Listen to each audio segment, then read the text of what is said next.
मुख्यमंत्री ग्रामीण पशुधन उद्योजकता योजना 2026 महाराष्ट्र राज्यातील शेतकरी, पशुपालक व ग्रामीण भागातील उद्योजकांसाठी आनंदाची बातमी आहे।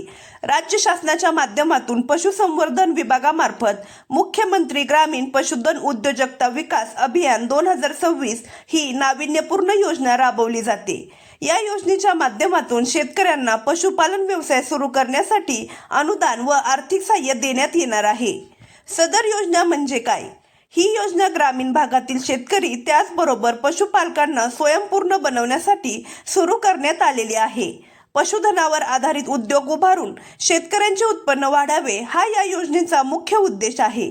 शासनाने 9 मार्च 2026च्या GR नुसार ही योजना राज्यभर लागू करण्यासाठी मंजुरी दिलेली आहे। सदर योजनेच्या लाभास कोण पात्र असणार? या योजनेमध्ये विविध पशुपालन व्यवसायांचा समावेश करण्यात आलेला आहे। प्रमुख लाभ: 5 दुधाळ गायी किंवा म्हशी, 50 शेळ्या किंवा 5 बोकड, वराह पालन म्हणजे पिग फार्मिंग, 5000 पर्यंत कुक्कुट पक्षी, मुरघास निर्मिती संयंत्र। अलीकडेच योजनेत बदल करून शेतकरी गट, FPO व FPC यांचाही यामध्ये समावेश करण्यात आलेला आहे। सदर योजनेचा ऑनलाईन अर्ज कधी सुरू होणार?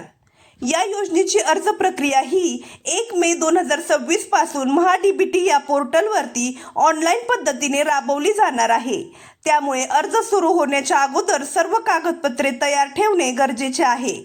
सदर योजनेची आवश्यक कागदपत्रे: आधार कार्ड, बँक पासबुक, 7/12 उतारा, रहिवासी दाखला, प्रशिक्षण प्रमाणपत्र, passport size photo, mobile number, email ID, bank loan sanction letter कुक्कुटपालनासाठी। प्रशिक्षण प्रमाणपत्र कोणाला गरजेचे? जर तुम्ही खालील व्यवसायासाठी अर्ज करत असाल तर तुम्हाला प्रशिक्षण प्रमाणपत्र आवश्यक आहे, जसे की डेअरी व्यवसाय, शेळी पालन, वराह पालन, कुक्कुटपालन। हे प्रमाणपत्र असल्यास अर्ज मंजुरीची शक्यता जास्त वाढते। या योजनेचा फायदा कोणाला होणार?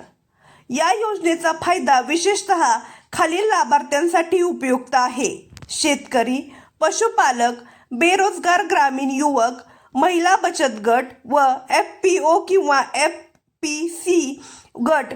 जर आपण पहिल्यांदाच या चॅनलवरती आला असाल तर अशाच नवनवीन व महत्त्वपूर्ण माहितीसाठी आपल्या चॅनलला सबस्क्राईब करा।